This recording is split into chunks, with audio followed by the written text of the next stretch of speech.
This is a story about a world obsessed with stuff. It's a story about a system in crisis. We're trashing the planet, we're trashing each other, and we're not even having fun. The good thing is that when we start to understand the system, we start to see lots of places to step in and turn these problems into solutions.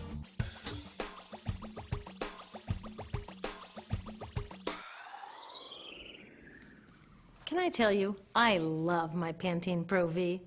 Of the dozen or so personal care products that I use every day, it's the one I can't live without. Says it gives my dull hair the ultimate cool shine. How does it do that? I was wondering that while I was lathering it in my hair one day, so I read the ingredients right here.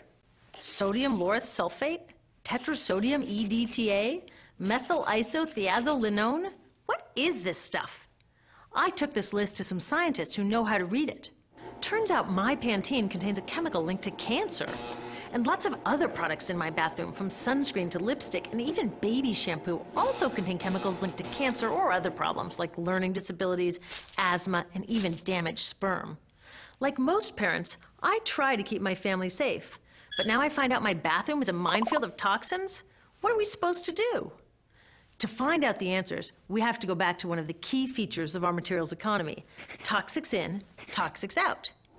If, at the factory, you pour toxic chemicals into a product, like baby shampoo, you're going to wind up with toxic baby shampoo, and toxics in workers, communities, and, babies.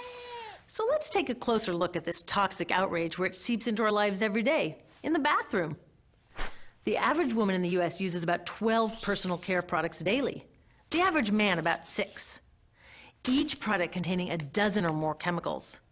Less than 20% of chemicals in cosmetics have been assessed for safety by the industry's safety panel, so we just don't know what they do to us when we use them. Would you fly on an airline that only inspects 20% of its planes? Of course, not all of these chemicals are dangerous, but we know that many are. Some are carcinogens. That means that they can cause cancer. Others are neurotoxins and reproductive toxins, proven to mess up brain development and reproduction in animals. Wait a minute, we're animals too. It's like a giant experiment. We're using all these mystery chemicals and just waiting to see what happens. One thing we do know is that they're getting inside us. I had my body's toxicity levels tested, and I'm loaded with things like mercury, flame retardants, triclosan, and lead. We all are. Even babies are being born pre-polluted. Now, I know we can't live in a lead-free world, but do we have to put lead in our lipstick? I don't know. Maybe it's my fault. Maybe I just bought the wrong thing. At the store, the choices seem endless. I can get lipstick in 49 shades, or shampoo for hair that's too dry, oily, fine, limp, or frizzy. But what about the choices that really matter? Like the choice to buy products that are safe? It turns out the important decisions don't happen when I choose to take a product off the shelf. They happen when companies and governments decide what products should go on the shelves. So who are these companies? This is Procter & Gamble. They're the ones offering me Herbal Essences, the #2 shampoo in the country. It contains toxic petrochemicals made from oil. Since when is oil an herb? On cosmetics labels, words like herbal, natural, even organic have no legal definition. That means that anybody can put anything in a bottle and call it natural, and they do. I mean, can you imagine a top seller called Petro Essences? Gross. What's even nastier are hair relaxers marketed to 5-year-olds and skin whitening creams. These are super toxic, both in their ingredients and in the message they send about what beauty is. Ooh, here's Estee Lauder offering me a chance to help find a cure for breast cancer. That's nice. But wait, they're also using chemicals linked to cancer. Don't you think the best way for Estee Lauder to fight cancer is to stop using those chemicals in the first place? So really, I get to choose between meaningless claims on a bottle. But these guys get the real choice about what goes into those bottles. And that happens back here, at the factories where they're formulated. Why do the makers of these products use all these toxics?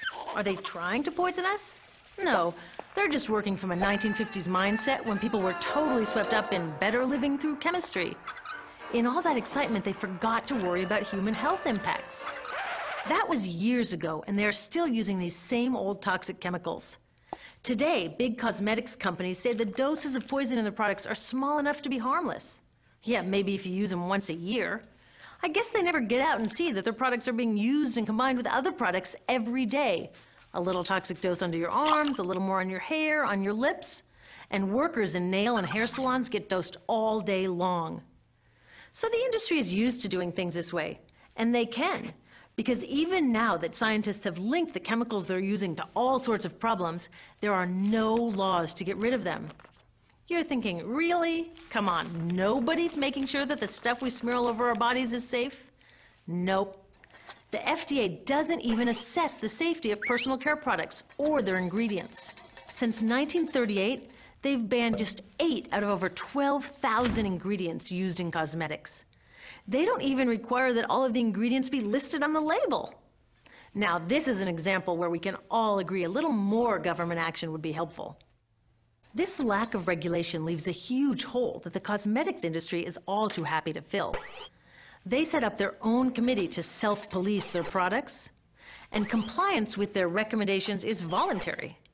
So the cosmetics industry is making the rules and then deciding whether or not to follow them. So you see, it isn't our fault that these toxic products are in our bathrooms. It's a whole broken system that's ignoring the simple rule: toxics in, toxics out. But we're not helpless.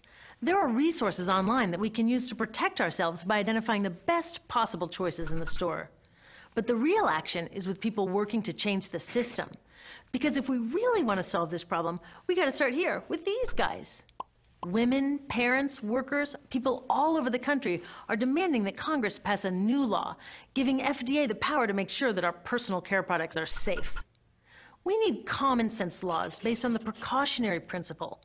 That means that when you're dealing with hazardous chemicals, just err on the side of caution.